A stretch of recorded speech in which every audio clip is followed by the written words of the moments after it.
여러분들 한 주간 시작하는 이 시간에 주 안에서 잘 지냈습니까? 날씨가 많이 한국은 추워졌다고 얘기를 들었습니다. 날씨가 또 추워지기 시작하는데 또 한국은 초미세먼지 때문에 고생을 하고 또 주의하셔야 된다는 얘기를 들었습니다. 아무쪼록 여러분들 건강에 유의하시고, 이 버지니아는 지난 주말에 눈이 계속 내려가지고 상당히 눈이 한 3인치 이상 내려서 길이 조금 교통이 좀 불편했지만, 미국은 이게 이 도로를 이 차들이 깨끗하게 잘 치웁니다. 그래서 도로는 이상이 없고 좀 학교가 크로즈되고 좀 그런 상황이 있었는데 지금 이제 교통 원활하게 잘 다니고 있습니다. 아무튼 여러분들 이 추운 겨울에 건강에 유의하시고 또 영적으로 더욱더 영육간에 강건한 그러한 믿음의 삶이 되기를 진정으로 바랍니다. 우리가 지난번에 이제 요한계시록 계속 연구를 하고 있는데, 지난번에 이제 예수님께서 이 밤모섬에 있는 요한에게 그 기별을 보냈죠. 그래서 그 요한을 통해서 그 소아시아의 그 주변에 있던 에게해 지역의 그 밤모섬 주변으로 해서 7교회에게 7편지를 보낸 그 가운데 예배소 교회에 보낸 기별을 우리가 지난번에 공부를 했습니다.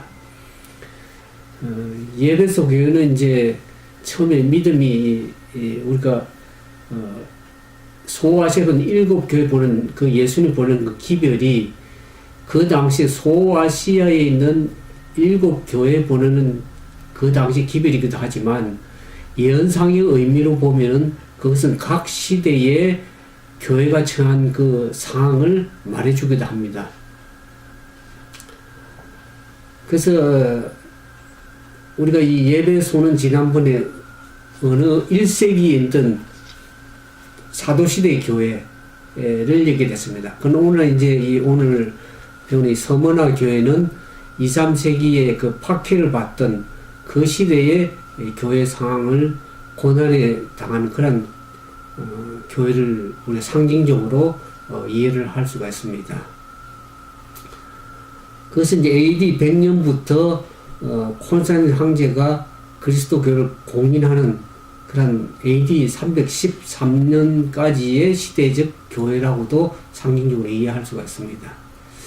근데 이 7교회에 이제 여러분들이 요한계시록 2장과 3장을 쭉 읽어보시면 이 7교회에 예수님께서 보내는 그 기별의 특징이 있습니다. 그 6개 단계로 주로 나눠져 있는 것을 보게 됩니다. 우리 쭉 읽어보시면 알지만 첫 번째 이제 단계 가운데 보면 예수님이 각 교회 이름을 부르시죠. 예를 들어 오늘 배운 그 서머나라든지 버가모라든지 두아디라 이런 교회에 보내는 사자에게 보내노니 그러십니다. 교회 사자에게 보낸다는 것은 교회 지도자에게 보내는 것이죠.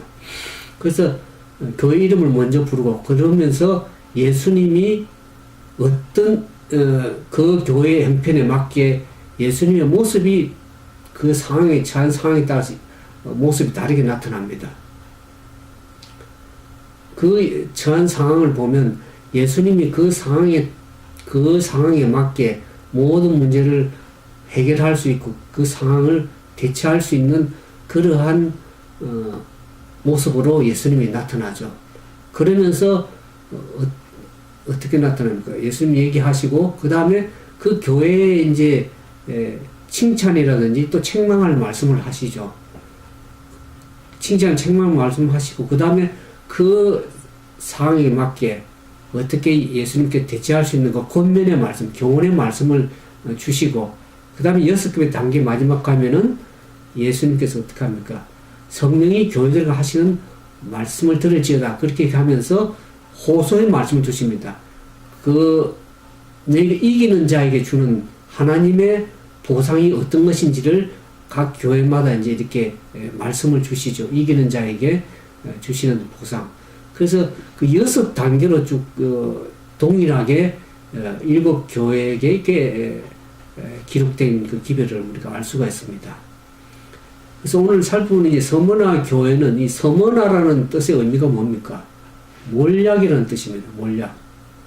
그래서 아까 시대적 상황을 보면 AD 100년에서 콘스탄 황제가 기독교 공인하는 칙령을 발표한 AD 313년 시대에 처할 교회 상황이라는 것을 말씀을 드릴 수 있습니다.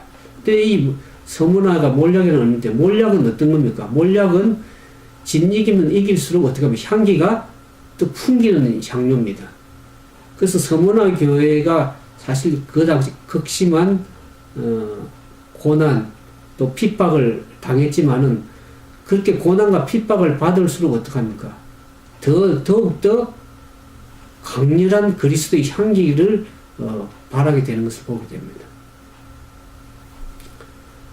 그래서 이 박해 시대의 교회는 비록 환난과 궁핍을 당하지만 실상은 영적으로 풍부한, 영적으로 부유한 교회였다는 것을 알 수가 있습니다.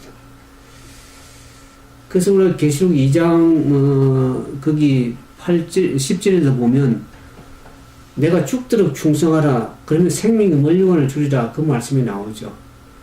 그들이 당하는 고난과 핍박이 크지만은 죽도록 충성하면 생명의 면류관을 얻을 것이라는 하나님의 보증의 약속의 말씀을 우리가 볼 수가 있습니다.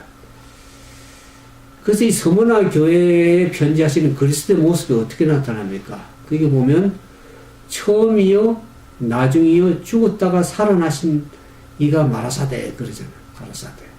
예수님 모습 그러면 처음이요 나중이라는 겁니까? 예수님께서 이 처음이요 나중이라는 표현은 요한계시록에 자주 나오는 표현입니다. 그 표현은 요한계시록에서 나오는 작은 표현으로 하나님의 영원하심과 그분이 변함없으면 처음이요 나중 시작과 끝이라는 얘기죠. 영원하심을 얘기를 합니다. 그러면서 죽었다가 다시 살아나신 이라는 표현이 나오죠. 예수님께서 죽었다가 그 부활의 예수님을 얘기를 하죠. 그래서 그 서머나 교회가 고난과 핍박을 받고 순교를 당하지만 어떡합니까? 부활의 소망이 있다는 것을 예수님께서 말씀하십니다. 그래서 서머나 교인들에게 부활의 소망을 상기시켜주고 그래서 영원한 소망을 일깨워주는 그러한 예수님의 모습으로 나타나면서 너희가 고난과 핍박을 받지만 부활의 예수님을 보면서 죽도록 충성하게 되면 생명이 멀건 없고 부활의 아침에 일어날 것을 주님이 약속하시는 것을 보게 됩니다. 그러면서 이 2장 9절에 보면 서머나 교회가 어떤 환난과 시련을 당할 것을 얘기를 하고 있습니다. 내가 내 환난과 궁핍을 아노니 실상은 내가 부요한 자라. 자칭 유대인이라는 자들의 해방도 아노니 실상은 유대인이 아니요 사단의 해라 그랬습니다. 이 서머나 교회가 서머나 교회는 이 다른 교회와 다르게 책망이 없는 교회입니다.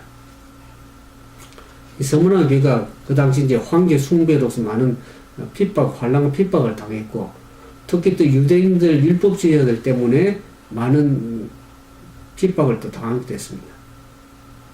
그뿐만 아니라 여기 환난과 궁핍을 하는 서머나에 있는 그리스도인들은 상당히 궁핍했습니다. 서머나 지역이 부유한 지역이지만 서머나 지역에 있는 그리스도인들은 극도로 가난한 상황이었습니다. 그렇지만은 물질적으로는 가난했지만 영적으로는 부유한 사람들이었다는 것을 알게 됩니다. 오늘 우리에게 때로는 믿음대로 살다 보면 환난과 궁핍을 당할 수가 있습니다. 그러나 우리가 하나님께 충성을 다한다면 언제나 우리가 믿음으로 승리할 수가 있고, 그런 사람들은 영적으로 부유한 사람이라고 할 수 있겠죠. 서머나 시대의 교회의 그 하나님 백성들은 많은 환난과 궁핍을 당했습니다. 그래서 이 시대의 이제 대표적인 박해자가 로마 황제 트라이안과 그 디오클레티안이라는 그 황제가 있었는데, 그 당시에 이제 많은 순교자들 나오는데, 그 당시 순교자들 가운데 폴리갑과 저스틴 말트라는 순교자가 있는데 그 당시에 이제 많은 사람들이 환란을 당하고 궁핍을 당했지만 때로는 이제 이 믿음을 지켜나가다 보니까 화형에 처하기도 했습니다. 그러나 그들은 영적으로 순교를 하고 부유한 사람들이었습니다. 이 시대의 순교자들 가운데 이제 이 요한의 제자는 폴리갑이 굉장히 유명하죠. 그래서 이 서머나 시내 중심가에 이제 폴리갑 기념교회가 있었는데 이 화재로 소실된 후에 17세기에 새로 지어진 건물로 폴리갑과 관련 여러 가지 성화가 그려져 있는 것을 보게 됩니다. 이제 거기에 보면 이제 폴리갑의 순교 장면이 있고 이 폴리갑은 사도 요한의 직계 제자였다 그럽니다. 그래서 사도 요한으로부터 이 직접 교육을 받은 폴리갑은 서머나 교회의 감독이었다 그렇게 얘기를 하고 있습니다. 그래서 AD 156년에 서머나에서는 그리스도교에 대한 대대적 박해가 시작이 되었다고 합니다. 그래서 많은 사람들이 희생당하고 원형 경쟁에 끌려가서 희생을 당했다는 것을 보게 됩니다. 그러나 여기 계시록 2장 10절에 보면 서머나 교회에 대해서 이렇게 얘기를 하죠. 내가 장차 받을 고난을 두려워 말라. 볼지어다 내가 마귀가 장차 너희 가운데 몇 사람을 옥에 던져 시험을 받게 하려 너희가 10일 동안 환난을 받으리라 그랬습니다. 여기 10일 동안은 그냥 단순히 10일 동안을 얘기를 하는 것이라고 볼 수가 없죠. 요한계시록에 이 예언적 숫자 나오는 것은 상징적 의미가 있습니다. 10일은 1일을 1년으로 계산하는 방법에 보면 민수기 14장 34절이나 에스겔서 4장 6절에 보면 1일을 1년으로 계산합니다. 이스라엘 백성들이 가나안 땅을 탐지하고 40일 탐지할 때 그것을 1일로 계산하면 40년을 내가 광야에서 유리하리라 그런 얘기를 나오죠. 1일을 1년으로 계산을 하고 있습니다. 그래서 그 10일이라는 것은 연상으로 보면 10년이라는 것을 알게 됩니다. 10년 동안 극심한 박해가 있었습니다. AD 303년 디오클레시안이 그리스도인 투옥하고 극경에 취했습니다. 그거 이제 역사상 10년 동안 극심한 환란이 기독교 역사가 유세비우스가 이렇게 얘기합니다. 로마 황제 디오클레시안 때 핍박에 대해 이렇게 기록을 하고 있습니다. 이 시기에 디오클레시안이 시작하여 10년 동안 계속된 박해가 절정에 이르렀다 그랬습니다. 10년 동안 박해가 계속된 동안에 박해자들 사이에 엄무와 내란은 끝이지 않았다. 하나님의 선하심으로 말미암아 박해가 시작된 지 8년이 되던 해부터 완화되기 시작하여 10년이 된 해는 완전히 종식되었다 그랬습니다. 그러니까 디오클레시안이 AD 303년에 그리스도인을 투역하고 핍박하고 박해를 하면서 그게 그 10년 후인 AD 313년에 그 콘스탄틴 황제가 밀라노 칙령을 발표하면서 그리스도교를 공인함으로 인해서 그동안 10년 동안 이뤘던 또 박해가 끝나게 되었습니다. 그것을 10일 동안 핍박을 받으면 그 얘기를 우리가 연상으로 이해할 수가 있는 것이죠. 그러면서 이 서머나 교회는 내가 죽도록 충성하라. 그리하면 내가 생명 멀령을 주리라는 그 충성된 자가 받을 상에 대해서 얘기를 하고 있습니다. 그러면서 이제 6장 가운데 귀 있는 자는 성령이 교회들이 하시는 그 말씀을 들을지어다. 그런데 이기는 자의 보상이 뭡니까? 이기는 자는 둘째 사망의 해를 받지 아니하리라. 아무리 환난과 핍박에 몰려와도 하나님께 충성된 자에게는 비록 세상에서 때는 고통을 당하고 죽임을 당할지라도 종래에 가서는 어떻게 합니까? 마침내 생명의 면류관을 얻게 될 것이라는 하나님의 보증의 말씀입니다. 우리가 이 지상에서 고난당하고 어려움 당하는 그것도 드러내지만 더 두려워야 될 것은 둘째 사망입니다. 이게 이기는 자는 둘째 사망의 해를 당하지 아니라 둘째 사망은 첫째 사망은 사실 우리가 두려워할 것이 아니죠. 진정으로 두려워할 것 둘째 사망입니다. 둘째 사망은 마지막 어떡합니까? 예수님의 재림의 그날에 부활의 마지막 대심판이 있는 이후에 지상에 내릴 마지막 최후의 심판을 통해서 마지막 악인들이 영원히 소멸되는 그것을 둘째 사망이라고 그러죠. 그러니까 둘째 사망의 해를 받지 않고 첫째 사망의 죽음을 당할지라도 영원히 부활의 소망이 일어날 수만 있다 그러면 우리가 고난과 핍박도 영적인 의미에서 두려워를 할 것은 아니라는 것을 알게 됩니다. 그래서 참고 이기는 자에게는 둘째 사망도 해를 받지 아니하리라는 그런 보증의 말씀을 우리가 주어지는 것을 보게 됩니다. 그러면서 이제 이 버가모 교회에 보내는 이제 편지를 우리 살펴보면 예수님께서 버가모 교회에게는 어떤 모습으로 나타납니까? 거기에는 좌우의 날쌘 검을 가진 이가 가라사대. 예수님의 모습이 좌우의 날쌘 검을 가진 모습으로 나타납니다. 이 버가모라는 뜻의 의미가 높은 성, 높다, 또 높이 들리운다 그런 뜻을 가지고 있죠. 사실 버가모는 그 당시 소아시아의 정치적 중심지였고 학문적인 중심지였습니다. 그래서 이 버가모에 보면은 그런 얘기가 나오죠. 여기 보면 좌우의 날쌘검을 가지는 가라사대 내가 어디에 사는 것을 내가 아노니 거기는 사단의 위가 있는 곳이다. 이 버가모 지역에는 참 이교 숭배 중심 지역이 돼가지고 많은 제우스 신전들이 있었고 유명한 신전들이 많았습니다. 그래서 많은 이교 사원들이 건립되고 특히 그 보면은 그런 얘기가 나는데 버가모는 또 헬라 신을 섬기는 그런 중심지였다 그래서 그 제우스 제단도 높이 아주 바위가 한 12m 높이 제우스 제단을 만들었고 거대한 이 길이가 39m 넓고 11m 높이 12m 웅장한 제단이었고 그래서 그런 많은 그런 제단들이 높이 서는 걸 보면서 그것은 많은 추석가들이 표현하기를 요한계시록 때 사단의 위라는 그 표현을 한 것이 실제적으로 이교 숭배 중심이기 때문에 그런 많은 제단들이 있는 것 높이 쓴 제단을 보면서 결국 거기는 사단의 위가 있는 곳이다. 내가 거하는 곳이 그렇던 얘기를 하죠. 그러면서 버가모에게 여기 보면 사단의 위가 있는 데라 내가 내 이름을 굳게 잡아서 내 충성된 정인 안디바가 너희 가운데 곧 사단이 거하는 곳에 죽임을 당할 때 나를 믿는 믿음을 저버리지 아니하였다 그랬습니다. 이 안디바라는 얘기가 나오죠.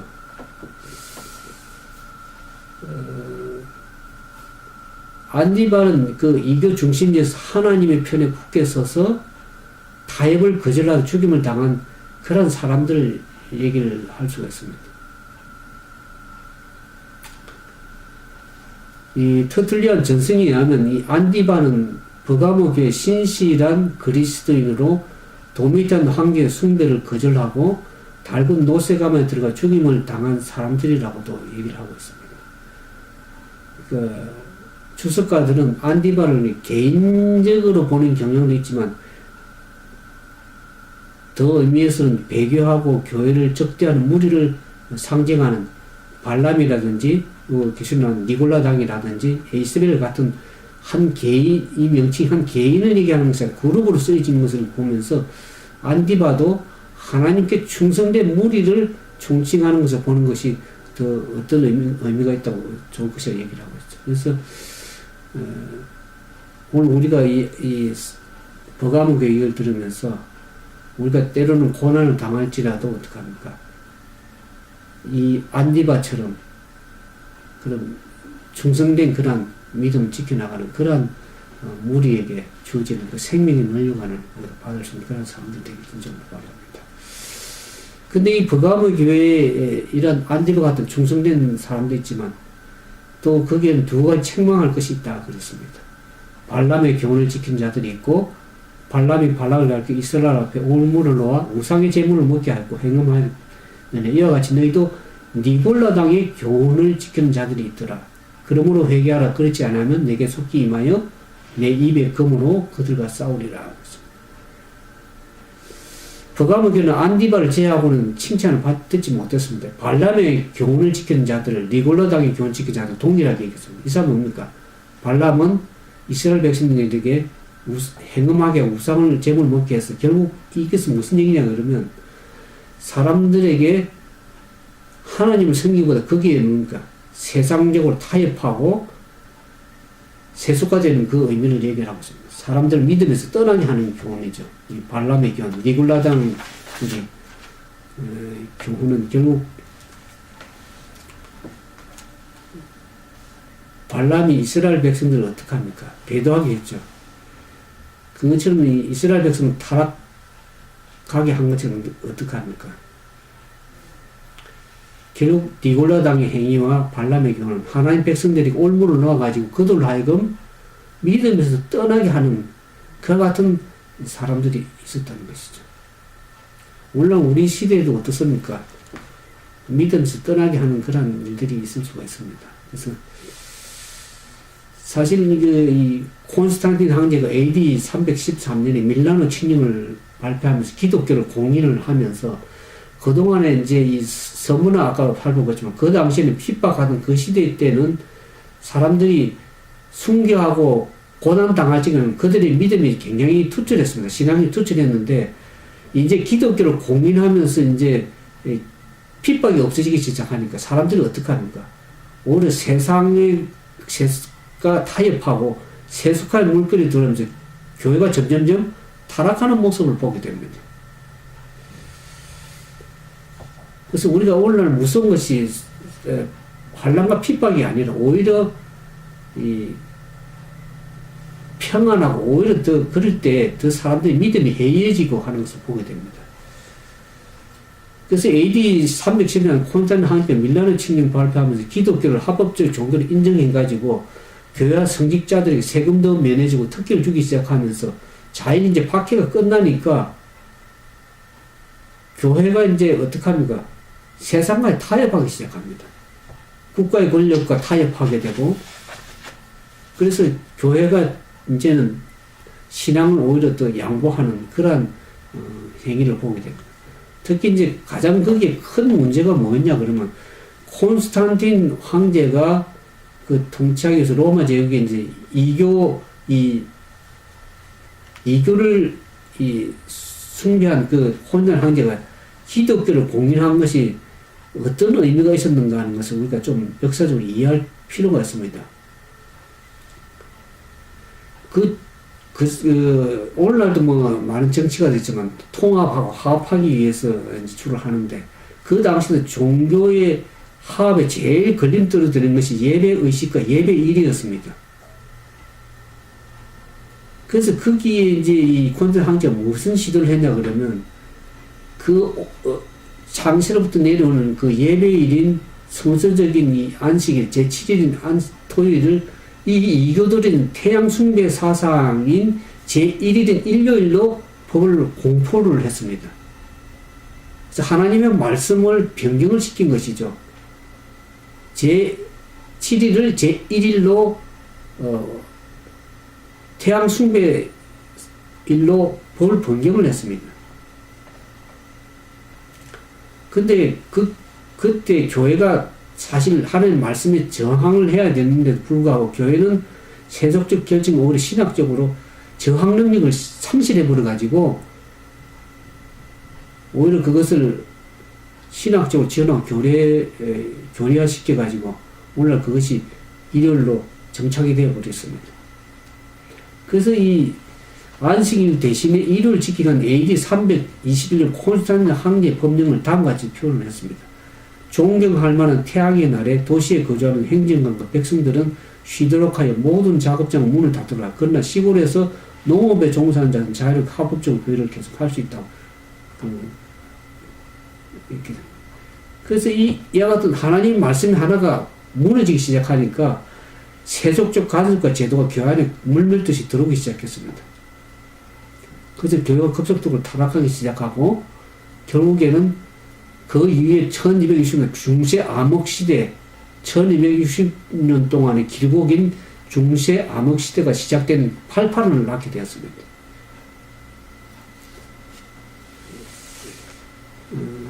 그래서 우리는 신앙에 타협하게 되면, 하나가 양보하게 되면 계속 우리가 신앙에 타협할 수밖에 없는, 세속화 될 수밖에 없는 그런 상황이었습니다. 그래서 오늘날도 교회가 많이 타락한 모습이, 초대교회는 어떻습니까? 전혀 신앙적인 타협을 할 줄 몰랐습니다. 어떤 불효도 타협하지 않고 하나님 말씀에 원형 경쟁에 끌려가면서도 순교당하고 화형당하면까지도 자기 믿음을 지켜나가는 그런 신앙이 참 오늘날 우리가 필요한 시대인데, 많은 사람들이 그냥 세상에 적당히 살고 신앙생활 적당히 하는 그와 같은 그 모습을 우리가 볼 수가 있죠. 그래서 버가모교회 예수님께서 뭐라고 얘기합니까? 회개하라. 그리하지 않으면 그 입에 검으로 그들과 싸우리라. 검은 뭡니까? 검은 하나님의 말씀이죠. 결국 하나님의 말씀을 그들을 심판하시기도 하는 말씀입니다. 그들이 진정으로 회개치 않으면 하나님께서 하나님의 말씀으로 그들을 심판하시리라는 하나님의 경고의 교훈의 말씀이 있습니다. 그렇지만, 그래서 늘 일곱 교회 보내는 기별에 항상 얘기하는 게, 귀 있는 자는 성령이 교회들이 하시는 말씀을 들을지라는 것입니다. 다 귀가 있죠. 근데 들을 수 있는 영적인 귀가 있느냐 하는 것이다. 그래서 이기는 그에게는 감추인 만나를 주고 힘들을 줄 터인데 그 돌 위에 새 이름을 기록한 것이 나니 받는 자밖에 그 이름을 알 것이 없다. 버가모 그 시대에 세속화되고 원칙이 무너지고 타락된 그 시대에도 하나님 편에 우뚝하게 충성을 다하고 온갖 해와 박해를 이겨내는 자들에게 주는 상급이 뭡니까? 감추있던 만나 힘도를 줄 것이라고. 이 감추인 만나는 뭡니까? 이스라엘 백성들이 40년 광야 생활을 하면서 받았던 양식은 만나였죠. 그것은 뭘 의미하냐? 어떠한 장소, 어떠한 상황에서도 하나님께 그들을 돌보시고 구원하시거든 하나님의 보증의 말씀입니다. 그래서 이제 광야 생활이 끝나고 이제 끝나면 그 법궤 안에, 그 지성소 안에 이제 그 만나를 보관을 하게 됐죠. 사실 예수님 자신이 만납니다. 예수님은 하늘에서 내려온 산떡이라 그러고 자신을 만나라고도 표현하는데, 그 감추있던 만나라는 것은 예수 그리스도 자신을 얘기를 하는 것입니다. 그러면 이제 세상의 풍조에 휩쓸리지 않고 믿음의 순기를 지킨 하나님의 자녀들은 뭡니까? 그 예수 그리스도를 보물로 받게 되는 것입니다.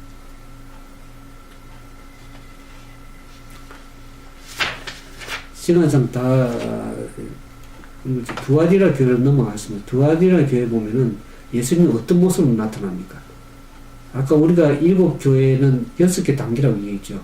예수님께서 그 교회를 부르시고 예수님께서 어떤 모습으로 나타나는 것이, 그 나타나는 모습이 그 교회 시대 상황에 가장 적절하게 하실 말씀을 주실 수 있는 그런 모습으로 나타난다고 했죠. 그러면서 그들에게 칭찬과 또 어떤 책망하는 말씀이 있고, 그 칭찬과 책망하는 말씀 이후에는 어떻게 그 문제를 해결할 것인지 교훈의 말씀을 주시죠. 그러면서 귀 있는 자는 성령이 교회들을 하시는 말씀을 듣고 그 다음에 이기는 자에게 어떠한 보상이 주시게 하는 6개 단계로서 일곱 교회 동일한 그런 원칙으로 이렇게 기별이 전달되는 것을 보게 됩니다. 그래서 이 두아데라 교회는 예수님께서 어떤 모습으로 나타납니까? 그 눈이 불꽃 같고 그 발이 빛난 주석과 같은 하나님의 아들이 가라사대는, 계시록에 하나님의 아들이라는 표현이 처음 나옵니다. 이게 이 두아데라 교회는 가장 그 내용이 좀 긴 편지의 내용이 나옵니다. 이 긴 편지의 내용이라는 것은 하나님께서, 예수님께서 이 두아데라 교회에 대한 지극한 관심을 가지고 계신다는 것을 얘기를 하고 있죠. 이 두아디라는 말은 우리가 이제 사도행전을 보면 사도 바울이 이제 그 유럽의 첫 성읍인 빌립보에 도착할 때 유대인에 해당이 없어가지고 안식일에 강가에 나와서 예배를 드리는 일이 있었는데, 그 회당이 없어가지고 안식일에 강가에서 예배를 드리려고 할 때 그때 만난 사람이 누굽니까? 이 루디아라는 사람. 이 루디아가 두아디라 출신에 자주 장사했다고 이 사정에 나오죠. 그래서 아마 이 두아디라 교는 이 여인이 아마 그 두아디라 교를 세웠을 것이다. 그렇게도 추정을 하고 있습니다. 그 이 두아디라 지역이 특히 이제 붉은색과 자주색이 염색으로 유명했다 그랬습니다. 근데 이 우리가 중세 암호 시대 가보면 로마 교황이 아닌 고위 성지자들이 입는 예복이 뭡니까? 주로 자주색과 붉은 옷을 입고 있습니다. 근데 이 두아시라 교회는 역사적으로 이제 연상의 의미로 보면 이 교회가 중세 암흑 시대에 속한다 그렇게 표현을 하고 있습니다. 그래서 AD 538년부터 AD 1510년 종교개혁 막을 낸 AD 1510년까지의 연상의 교회를 얘기를 하는데 두아디라 교회 우리가 이 계시록 17장에 보면 요한계 17장의 음료를 어떻게 표현합니까? 자주색 빛과 붉은빛 옷을 입고 있는 걸 나타납니다. 그러니까 그 두아디라 지역에 있는 염색으로 유명했는데 그것이 상당히 관련이 있는 것을 우리가 알게 됩니다.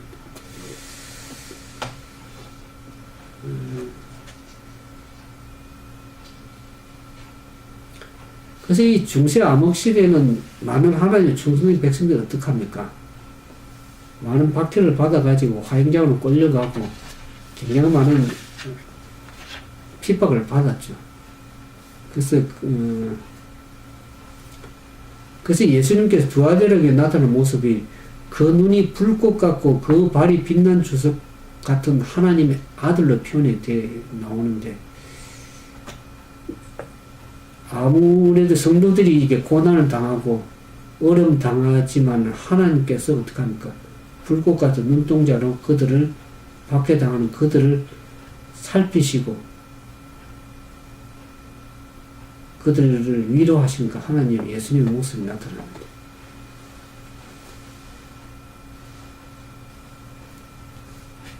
두아디라 교회에 보는 칭찬과 책망을 보면 내가 내 사업과 사랑과 믿음과 성령과 인내를 아노니 내 나중 행위가 처음보다 많도다. 그러나 내게 책망할 것이 있노라. 자칭 선지자라는 여자 이세벨을 내게 용납하미니 그가 내 종들을 가르치게 행음하게 하고 우상의 제물을 먹게 한도다. 내가 그에게 회개할 기회를 주었을 그 언능을 회개하고자 아니하였도다. 두아디라 교회가 이제 사업과 사랑과 믿음과 성령과 인내 때문에 칭찬을 받지만은 그래서 그 나중에 처음보다 더 좋게 발전한 교회 모습을 얘기를 하고 있습니다. 그렇지만 거기에는 또 이세벨을 용납했다 그랬습니다. 이세벨은 뭡니까? 아까 우리 이세벨은 아합 왕의 아내였죠. 이스라엘 백성들을 완전히 우상을 섬기게 한 그러한 이세벨의 모습이 나타나는데 두아디라 교회가 어떻게 합니까? 그 신앙을 포기하는 사람들 가운데 내부에는 보면 세속적인 타협을 하게 되고 내부의 불안을 통해서 이스라엘 백성들 우상으로 몰고 간 이세벨과 같은 그런 사람들이 이세벨을 용납했다고 그 같은 사람들을 용납했다는 것이죠. 그러니까 그 믿음을 아무리 신자를 지켜도 그렇게 이세벨과 같은 타협하고 그런 사람들을 용납하게 되면 그 믿음이 점차적으로 타락할 수밖에 없는 것이죠.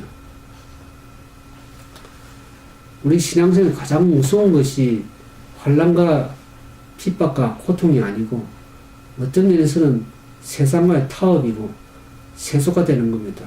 물론 많은 제가 이 교회들을 가보면 하나님 말씀을 외형적으로는 믿는다고 하는데 실제적인 그들의 삶의 모습을 하면 말씀과 전혀 상관없이 살 뿐만 아니라 세상에 안일하게 세상과 타협하고 살아가는 사람들이 대부분에 많습니다. 그래서 교회가 세속화되고 타락이 되는 것을 용납하게 되면은 교회가 굉장히 표준이 낮아지니까 죄의식도 별로 느끼지 못하고 그래서 계시록 나중에 제가 17장에 가보면 교회가 굉장히 타락된 모습이 나옵니다. 그래서 하나님께서 경고의 기별을 보내십니다. 계시록 14장에 보면 그 바벨론이라는 것이 무너진다고 얘기를 하죠. 타협한 교회, 세속화된 교회는 더 이상 사단이 핍박을 하지 않습니다. 그들과 싸우는 것이 아니고 그 여자의 남은 자손, 하나님 말씀 계명의 하나님의 계명과 예수 믿음을 지키는 그 사람들과의 이제 마지막 싸움이라는 것이죠. 교회와는 더 이상 싸우지 않는다면 타락한 교회하고 세속화된 교회하고 더 이상 사단이 싸울 일이 없죠. 그래서 두아디라 교회의 그 중세 암흑시 충성스러운 그리스도인들이 많은 일들을 이루어냈습니다. 그래서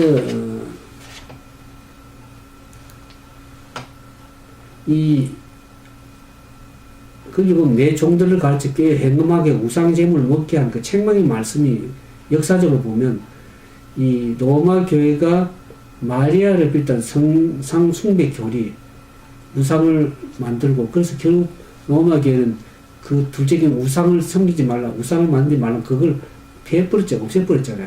십계명을 바꿨잖아요. 그 당시에 많은 그 태양숭배에서 나온 그런 이교 사상들이 많이 교회에 들어오기 시작했습니다. 이 교회라는 것은 하나의 이념 사상이 무너지기 시작하면 이교의 철학들이나 이교 사상들이 들어와서 교회를 이렇게 자꾸만 세속화시키는. 그래서 이 교회가 계속 회개와 계획을 요구를 받는데 불구하고도 결국 이 루아디아 교회가 어떻습니까? 루아디아 시대의 로마 교회도 그런 하나님께서 회개하고 돌이키라는 경고의 기회를 받아서도 회개하기를 거절했다 그랬습니다. 하나님의 끊임없는 경고와 호소에도 불구하고 계속 그것을 거절하게 되면 그들이 당하는 결과들, 그들이 거두게 되는 것이죠. 그래서 계시록 2장 22절 23절에 보면 볼지어다 내가 그를 침상에 던질 터이요 또 그로 더불어 가늠한 자들도 만일 그의 행위를 회개치 아니하면 큰 환난 가운데 던지고 또 내가 사망으로 그의 자녀들을 죽이리니 모든 죄가 나는 사람의 뜻과 마음을 살핀 자인 줄 알지라. 내가 너희 각 사람의 행위대로 갚아주리라. 하나님께서는 항상 그들이 행한 대로 그렇게 보상도 하시고 때로는 칭찬도 하시지만 회개하고 권면의 말씀을 계속 경고의 말씀을 보내십니다. 선지자를 보내시고 경고 음성을 들지만 결코에 회개치 않으면 그들은 거기에 대한 응당의 행한 대로 대가를 받게 된다고 예수는 얘기를 하고 있습니다.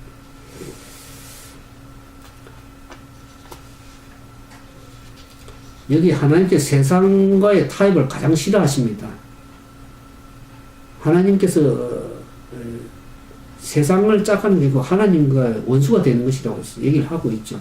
그래서 여기에 고통의 침상에 던질 것이다. 그 다음에 얘기하는 것은 그들이 세상과 교회를 따르고 타락된 세상과 타협하고 혼합된 교리 가운데 동조하는 결국에는 그들이 큰 환난을 당할 것을 얘기를 하는 것이죠. 그래서 그 이스라엘의 자녀들이 멸절된 것처럼 그들도 그처럼 그 자녀들이 어떻게 합니까?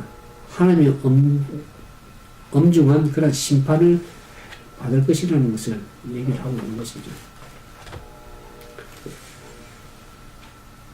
두아디라 교회 충성된 사람들에게 주어진 하나님의 약속의 말씀이 있습니다. 두아디라에 남아있어 이 교훈을 받지 않고 사단의 깊은 것을 알지 못한 너에게 말하는 다른 짐은 너에게 지울 것이 없나 다만 너에게 이르는 것을 내가 올 때까지 굳게 잡아라. 이기는 자 끝까지 내 일을 지키는 그에게 만국을 다스리는 권세를 주님이 그가 철장을 가지고 저희를 다스려 질그릇 깨뜨리는 것을 하리라. 나도 아버지께 받은 그라 내가 그에게 새벽별을 주리라. 긴 자는 성령의 교회를 하신 말씀드렸습니다. 두아디라 교회가 이렇게 그런 이세벨을 용납하는 그런 것도 있었지만 세상과 타협하지 않은 하나님의 편에 선 신실한 남은 사람들이 있었다는 것을 알게 됩니다. 그들은 사단이 깊은 것을 알지 못했다 그랬습니다. 이렇게 알지 못했다 이 말은 헬라어로 보면 직접적인 그러한 관계를 통해서 체험하지 않았다는 것이죠. 그들에게는 그 약속의 말씀 새벽별을 주리라 그랬습니다. 새벽별은 예수님을 새벽별이라 그럽니다. 그런 표현이 나오죠. 계시록 22장 6절에도 보면 새벽별 1차적으로 예수 그리스도를 가르칩니다. 그래서 베드로서 1장 19절에도 보면 그런 말씀을 합니다. 우리에게 더 확실한 예언이 있어 어두운 데 비치는 등불과 같으리니 날이 새어 새별이 너희 마음에 떠오르기까지 내가 이것을 주의하는 것이 가리라. 사실 새벽별이 예수 그리스도를 가르치지만 그 중세 암흑 시대에 새벽별을 준다는 것은 어떤 의미인가 보면은 예수 그리스도 자신뿐만 아니라 이 두아디라 교회에게 이 피박받는 그들의 그 종교 개혁 시대에 새로운 새벽별이 떠오르기 시작합니다. 그때 위클립이라든지 루트라든지 이런 같은 진짜 개혁자들이 새벽별 같은 사람들이 떠오르는 중세 암흑 시대에 거기에 진짜 새벽별 같은 사람들이 떠오르기 시작합니다. 그 영적인 의미가 다 거기에 있습니다. 그래서 우리는 이 일곱 교회, 아까 제가 처음 이제 정리하면서 일곱 교회는 그 당시에 반모성으로부터 요한이 받은 계시가 그 소아시아 일곱 교회에게 준 기별이기도 하지만 예언상의 의미로 보면 그 시대마다의 교회가 처한 상황을 얘기를 하고 있는 겁니다. 그 시대마다. 그래서 거기에는 우리가 이제 개인적으로 적용해 보면 우리가 어떤 믿음에 있는지를 우리가 이제 그걸 통해서 보면서 그것은 교회적 상황일 수도 있고 교회에 소속된 개인의 믿음 상황이 어떤지를 다 이렇게 보여주는 것입니다. 우리가 그걸 배우는 의미가 우리가 어떤 사람이 되어야 될지 예수님께서 말씀하시죠. 예를 들어서 예배소 교회 같으면 처음 사랑을 버렸느니라고 해서 우리가 신앙생활을 하면서 처음 사랑을 잊어버리고 형식적 신앙을 하는 그런 모습도 나타나고 그래서 세상과 또 타협하는 모습, 두아디라처럼 그런 모습도 있으니까 우리가 어떤 사람이 될지를 이기는 자에 주시는 하나님의 보상을 믿음으로 받아들이면서 귀에 있는 자는 성령이 교회를 하시는 그 말씀을 우리가 귀담아 들으라는 거죠. 각 상황에 따라서 우리가 어떤 믿음의 상황이 있든지 어떤 교회 상황처럼 그런 믿음의 상황이 있는 것을 우리가 다시 생각하면서 우리가 하나님의 말씀으로 다시 한번 회개하고 돌이키는 그런 역사가 있기를 주님이 원하시는 것입니다. 아무쪼록 여러분들 일곱 교회 보는 편지 내용을 보면서 우리가 어떤 믿음 상황이 있는지 다시 한번 우리 자신을 점검하고 우리의 믿음을 바르게 세워나가는 그래서 하나님의 성령이 교회들을 하신 그 음성을 듣고 그래서 믿음의 충실에 지킬 때 받는 그런 보상을 다 누리는 우리 모든 믿음의 형제 자매 되기를 주님의 이름으로 축원드립니다. 함께 기도하겠습니다. 사랑과 자비가 많으신 거룩하신 아버지 하나님, 우리가 이 시대를 살아가면서 참으로 우리의 영적인 눈과 귀가 어두워지지 않도록 하나님의 말씀에 예언의 말씀을 펼쳐서 보여주는 계시의 음성을 듣고 그 말씀을 깨달아 알아서 그 믿음대로 순종함으로 우리 모두가 주님이 주시는 이기는 자에게 주시는 그 보상을 누리는 우리 믿음의 형제자들 되도록 도와주시옵소서. 우리의 믿음이 환난과 핍박이 두려운 것이 아니라 세상과 타협하고 세속화되어서 흘러 떠내려가는 그러한 시대 신앙을 살아가는 게 더 무서운 것임을 다시 한번 깨닫고 우리의 믿음을 말씀의 기초에 굳건히 세우고 예언의 말씀을 묵상함으로 우리가 어떠한 사람이 될지 마땅히 될지를 깨달아 알아서 주님이 말씀하신 호소의 말씀에 귀를 기울이고 그 권면의 말씀에 우리 자신을 돌이켜서 그 뜻대로 살아감으로 하나님께 영광을 돌리는 그런 귀한 우리 믿음의 형제자매 다 될 수 있도록 축복해 주시옵기만을 바라올 때 우리를 죄 가운데서 구원하신 우리 주님 예수님 이름으로 감사하며 간절히 기도드리옵나이다.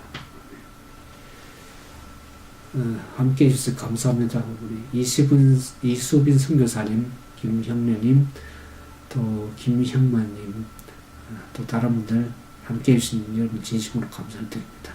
오늘 하루도 주 안에서 강건한 그러한 믿음의 삶이 되기를 진정으로 바랍니다. 감사합니다.